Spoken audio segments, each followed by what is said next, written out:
Welcome to the Kentucky History Channel, where we strive to bring you all the Kentucky history content you want and you deserve.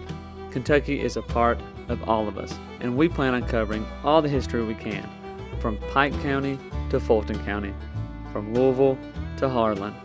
Here on our YouTube channel, you can find many videos dedicated to different events, people, governors, and places in Kentucky. There's something for everybody.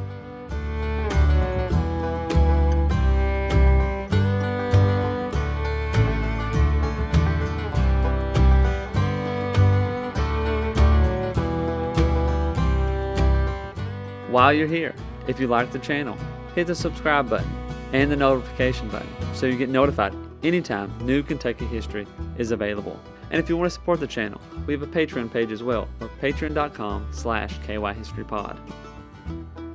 Welcome back to the Kentucky History Podcast. I'm your host, Jameson Cable, and I'm joined today again with James Prichard, author, historian, and he's got a great topic for us. Mr. Prichard, how are you doing? Very well. Good to be back with you. Well, we had a great episode a while back about your book, The Civil War in Frankfort and so forth. Really good, interesting stuff. So we decided to come bring you on back. You got some stuff to say, and you're working on some new stuff. So I guess people want to hear what you have to say. No, it's great to be able to talk Kentucky history. And once again, thanks for the invitation to come back. Well, our topic today is pretty interesting. We're going to be talking a little bit about the fighting over slavery here in Kentucky, and kind of the people who put a lot on the line, I guess, and some of the sacrifices that they had to endure as well. Before we dive too big into it, quickly, which you've already done this once, let the listeners know your Kentucky connection and so forth. Oh, sure. Yeah, I supervised the research room at the Kentucky Department for Libraries and Archives from 1985 to 2008. And then I was on the staff of the Filson Historical Society here in Louisville, where I live, for about 10 years, and just recently left that program. So now I'm retired and devoting my time, my golden years, to research and writing and public speaking. Well, that sounds good. And this topic that you mentioned this briefly before we started, you're working on a lecture on this topic as well. And I know you don't have any things set up, but people can find these events or keep up with you, I guess, on Facebook as well, and so forth. So just be on the lookout, because these are actually. I've been researching this particular topic for about 25 years now. Oh, wow. And I gave papers at three scholarly conferences on this, and KET was kind enough to pick that paper up, and they've published it on their Underground Railroad website. Wow. So people can refer to that too. Although, of course, needless to say, in the last couple of decades, I've found additional information and updated that somewhat. Well, good. Well, yeah, and that is kind of how the history bug goes. You get something out, you publish it, and then you find a whole lot more information that you're like, man, I should have brought that out. Absolutely. Or I should have waited. So let's get into it. We're talking about the Underground Railroad here in Kentucky. Some of the people who ended up in the penitentiary and that sort of stuff. But where do we get started on this topic? Like, where do you even begin? Because it's a big issue. It really reminds me of some recent works by scholars such as Andrew Delbanco and Stanley Harold, entitled Border War and The War Before the War. And it deals with the struggle over slavery before the guns roared at Fort Sumter in 1861. And of course, the Ohio River Valley was on the front lines of this war before the war. And when you get right down to it, Kentucky's first line of defense, where slavery was concerned, was not the armed militia. It was the criminal justice system. Mm. And, very early in the state's history, laws were passed requiring confinement in the state penitentiary for slave stealing. But of course, the challenge for researchers where that's concerned is that it might literally mean a criminal act not intended to help someone gain freedom, but merely stealing the enslaved human property from one individual Mhm. and taking them, let's say, across the river to Missouri or down the Mississippi to Memphis or Natchez, and then reselling them and for profit. And of course, Mhm. John Murrell, the famous land pirate of the antebellum era, he was a housebreaker, a horse stealer, a slave stealer. So that was merely part of his criminal enterprise. But when you begin to have agitation over slavery, the rise of the abolition movement in the 1830s, then in the old state penitentiary records, excuse me, you begin to see people who are confined for aiding runaway slaves. In 1830, the original criminal statute was modified. Mhm. And instead of like slave stealing, the crime was reframed as enticing slaves to run away from their owner or their lawful owner.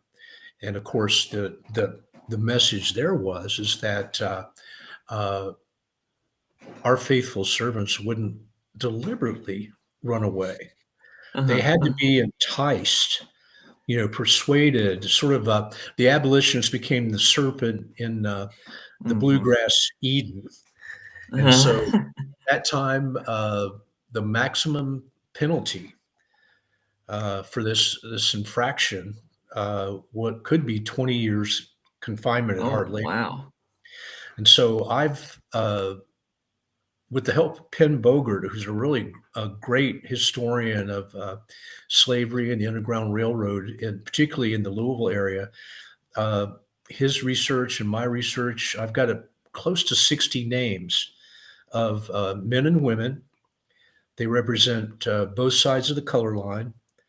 Mhm. Some were ardent abolitionists, some were Underground Railroad conductors, but the vast majority of them were just everyday people who struck a blow against uh, the institution of slavery in behalf of a loved one, a family Mhm. member, uh, something along those lines. They just, they weren't affiliated with the Underground Railroad per se, and may not have had really strong politics in this regard or a political motive, but Yeah.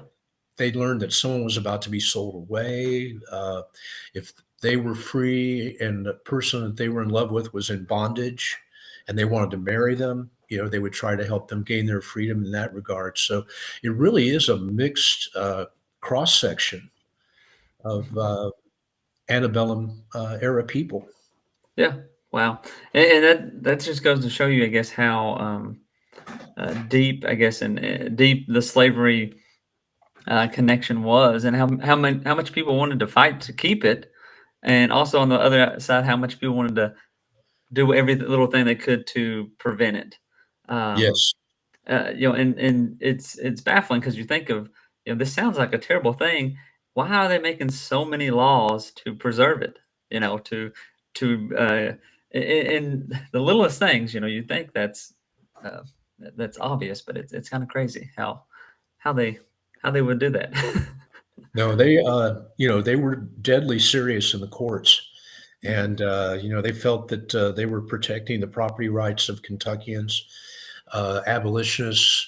I know one prominent circuit judge, Walker Reed of Maysville, Mhm. his circuit covered the Ohio River region from present day Ashland to Covington. And so he heard a lot of enticement cases on his docket. And of course, he regarded abolitionists as hypocrites and Mhm. abolitionist uh, criticisms of slavery, as to use his words, twaddle. And so he was a very staunch defender of the system. And of course, the Reverend John G. Fee, the noted Yeah. Kentucky abolitionist, appeared before Walker Reed, and Reed would read passages from the Bible that justified and defended slavery. And so he Hmm. would read those to Fee as part of his the judgment that he would render in the courts. So yeah, you were really fighting an uphill battle if you were in the defendant's chair, and that's an understatement. Hmm. Hmm. So, and you might have already mentioned this. How many total cases? And there's probably more, obviously, than maybe you found. But how many have you found so far? How many people So were far, I've put in found prison? yeah close to 60 convictions, Hmm. and there are many other cases out there where people were arrested, jailed, and then after spending months in the county jails, would be dismissed. In Louisville, you might spend several months in the workhouse Hmm. before maybe the charges were dropped against you. There were other people who managed to escape after they were, indicted in the circuit courts. So, virtually every county, or I should say, put it this way, uh, the circuit court records of virtually every county in the state will have these types of criminal cases. Wow. And fortunately, many of these old lawsuits have been preserved and or are stored at libraries and archives in Frankfurt, and I've Hmm. mined those quite a bit over the past years. Yeah, yeah. So when you're thinking of, I guess when I'm trying to think of this politically as well, because the system is we most of us should know, hopefully, the system of, you got your politicians who make the laws, the judges enforce them, the governor and the governor of Kentucky. We can get into the power of the governor of Kentucky, but at this time, you know, was it was it just not even close, or as far as politically, everybody was for it, or where does the divide begin? I guess. If I were to make a guess, just Hmm. based on um,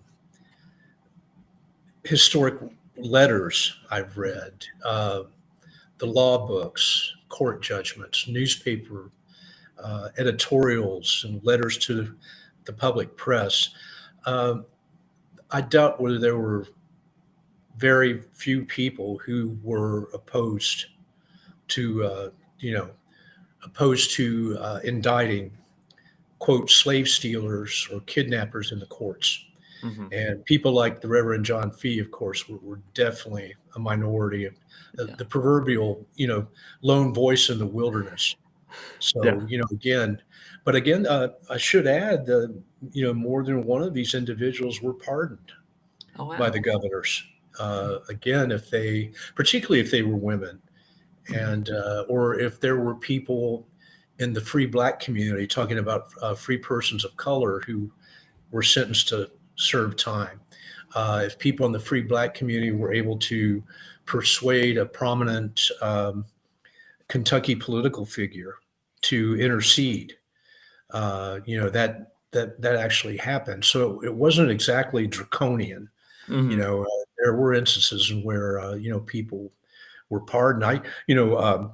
I mentioned sort of the cross section of individuals, but of course, some fairly well known people were confined in the old prison, which was located across the present day, across the street, I should add, from the present day lieutenant governor's mansion in Frankfurt, Okay. which, Yeah. of course, in this era we're talking about, was the governor's mansion.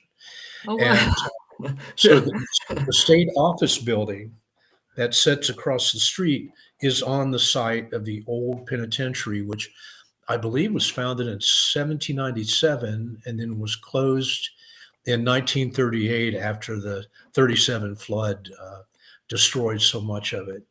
Yeah. But the Reverend Calvin Fairbank was a well-known abolitionist.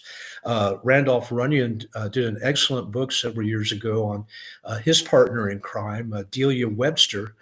They were convicted in 1845 in the Fayette Circuit Court for aiding the escape of Lewis Hayden, his wife, and young son. Hayden, of course, would become a prominent anti-slavery spokesperson in the North after he escaped from Kentucky. Um, Governor Crittenden would pardon Fairbank in 1849, Okay. which was not a very popular decision. He took some heat in the press for this. And of course, Miss Webster was pardoned when just a couple of weeks or so after she entered the prison by Governor William Owsley because of her gender. Hmm. But Fairbank's story is a compelling one. Once he gained his freedom, he was back in Kentucky in 1852. He helped a young woman, I think her name was Hagar, escape to freedom. He was caught and sentenced to 15 years confinement in 1852. And he claimed that in one 8-year period alone, he received over 35,000 lashes from the whip. Oh, Now, I should add that that's almost unbelievable. yeah. And prison officials and the Kentucky press scoffed at this. They claimed that he dramatized his confinement on the lecture circuit, and of course later in a book he wrote about his experiences. And one member of the prison staff wrote a letter to the Louisville Press in 1864 when Fairbanks was pardoned a second time, Mhm. and said that, what Fairbanks saying has been greatly exaggerated. He claimed that a guard struck him in the head with a piece of firewood and knocked him out. He said, I was in the penitentiary at that time, and another convict struck Fairbank in the head and knocked him out when they were having an argument. So, again, the story requires some sifting, but Mhm. uh, he did endure over 17 years and two separate sentences. And according to his memoirs, once he reached Ohio soil in the spring of 1864, he fell to the ground, kissed the dirt of a free state, and then stood up and raised his hands and said, "Out of the mouth of death, out of the jaws of hell." So again, very dramatic. But Uh-huh. I doubt whether his incarceration was that pleasant for him. Mhm. But Mhm. Thomas Brown of Henderson, Kentucky, was another abolitionist.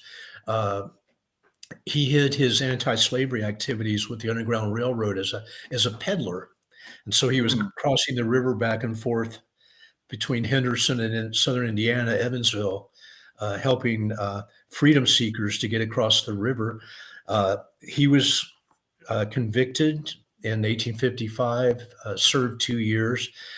He claimed harsh treatment, that he was once whipped until the blood pooled under his feet on the prison floor. And he also claimed that when he complained about this treatment, the guard struck him with his fist with such force that it knocked out two of his teeth. And of course, Brown at this time was 60 years old, which, Oh. 60 years old in the 1850s was pretty well Oh, up there. yeah. But one of my favorite individuals, in many ways, an unsung hero, and that's Elijah Anderson. Mhm. He was a free man of color, born in Virginia, migrated to Ohio in the 1830s, eventually settled in Madison, Indiana, and throughout the 1840s and 1850s, he was one of the most active Underground Railroad conductors in the Ohio River Valley. And one Ohio abolitionist claimed that he led at least 1,000 people to freedom during that particular time. Wow. He was forced to move his family out of Madison, eventually settled in Cleveland, Ohio, was on a mission to Kentucky, and was pointed out by another African American who wanted the reward offered for Anderson. And so he pointed out Anderson on a steamboat on the Ohio to some Louisville police officers. Um, Anderson was brought back to Trimble County, convicted there, entered the prison in 1857, and apparently received pretty lenient treatment because at this time in the history of Kentucky's prison systems, the prisons were leased to keepers or wardens, as we would call them Mhm. today. And so the prison operated a blacksmith shop. They had a hemp factory. They've constructed furniture for sale, carriages and other wheeled vehicles for sale, and of course, bagging for the cotton trade in the Mississippi River region, especially New Orleans.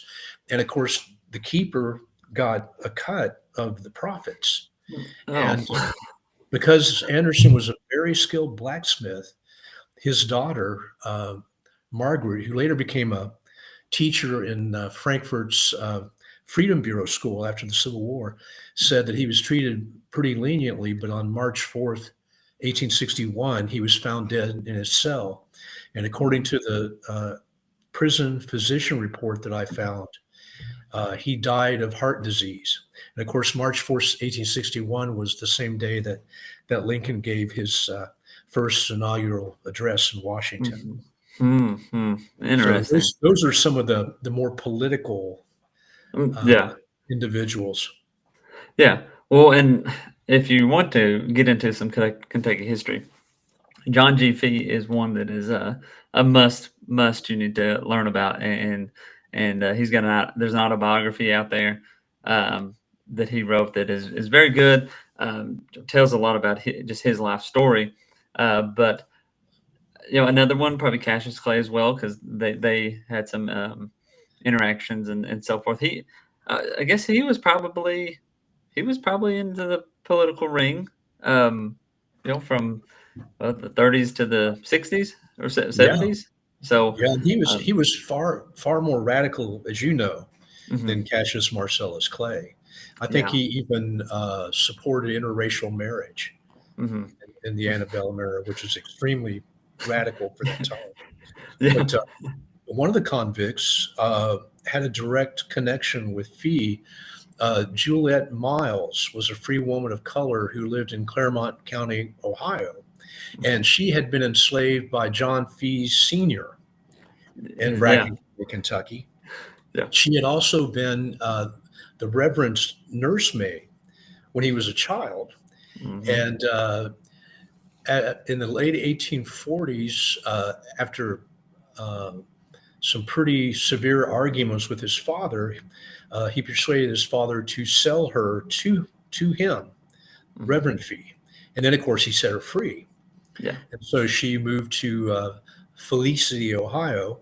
hmm And in the fall of 1858, she learned that her 10 children and grandchildren who were still held in bondage in Bracken and Mason counties were about to be taken to New Orleans. So in the fall of 1858, she slipped across the river and was overtaken with her brood before she could reach freedom, was convicted of for the crime, quote unquote, of trying to steal her own children in Bracken County in the spring of 1859, and sentenced to a 6-year term in prison. yeah. And didn't Fee keep in touch with her, or He did did. he? Did he He do? did. He Yeah. visited her in prison. She was a cook for the warden at that particular time, who I think was either Jerry South or Zeb Ward. hmm But of course, the tragedy is that in August of 1859, just a few months after she walked through the prison gates, she was found dead. And the prison physician uh, attributed it to a possible suicide by poisoning. hmm So, it's really one of the most compelling and tragic stories of all of these tragic stories, hmm where you hmm consider that a mother was sentenced for stealing her own children and failed. And so she lost her children and apparently in despair took her own life. hmm Wow. Yeah, that is tragic. I mean, to steal your own children and uh, yeah, uh, it's heavy stuff. I mean, Yeah. no other way to put it. And again, like I just go back to thinking of like these laws that are in place. Enticing slaves, that sort of stuff. those laws are put there. Some of they have to create them. They have to put them through the House and the Senate and all that kind of stuff to have them. It's just baffling how much they put into it, trying to just uh, stop anything, Yeah. people from leaving or any of that, or to keep the enslaved, enslaved, I guess. Um, No, it really wasn't an easy thing to flee bondage, even from a border state like Kentucky. mm, And in 1848, the largest mass escape attempt occurred in Lexington, and 44 young men who were owned by the Lexington elite. They were mainly valuable house servants. mm, Were led by a young Irish immigrant named Edward James Doyle out of Lexington under the cover of darkness on August the 5th, 1848. And they made it almost within sight of the Ohio River before they were surrounded and overtaken and recaptured. And unlike in other states, Kentucky didn't have to call out the militia. It was the old hue and cry. And so the oh, entire countryside in Fayette, Bourbon, Harrison, Mason, Bracken, swarmed with posses looking for these fugitives. mhm, And the fugitives were armed too. And they actually fought two sharp skirmishes and repulsed um, two parties that tried to overtake them. But even though they were armed, they were all overtaken. Doyle's an interesting character. He ended up serving 20 years and died of typhoid fever in his cell in 1863. But here's where we kind of deviate from some of the other anti-slavery martyrs that I shared with you mhm, earlier, the Fairbanks and Thomas Brown and Elijah Anderson. I've done a lot of research on Doyle and had an essay on this Doyle conspiracy published in Dr. Gerald Smith's um, recent work, Slavery and Freedom in the Bluegrass State. mhm, And Doyle was typical of, I'm sure, a lot of individuals that played the system for his own profit. mhm, So he was charged in Louisville for trying to sell a free person of color into slavery illegally just a few weeks before this escape attempt in Lexington. And oh, when he's in Cincinnati, according to one newspaper account, he boasted that he was a slave catcher for Kentuckians for a price. uh-huh, And then at the same time, he would deal with the uh, free black community and go into Kentucky for a price and purchase the freedom of mhm, an enslaved family member. So he was, to my view, a con man. There wasn't uh-huh, anything political yeah, wow, about his act at all. he's One of just my favorite characters, and I don't include him among the prisoners, was a gentleman named James Lovely, also known as James Wilson. And in the 1850s, he and two black accomplices, apparently piecing this together from newspaper accounts and the court records, traveled down the Ohio River. And Mr. Lovely would pose as a slave trader. He would sell these two individuals into slavery, help them escape after he's got the proceeds, yeah, of course, yeah, from the sale. And then they'd go to another town down the river and repeat this again until they were oh, finally overtaken in St. Louis. And wow, so Mr. Lovely was brought back to Boone County, mhm. convicted, and he also died in prison. But again, it was just a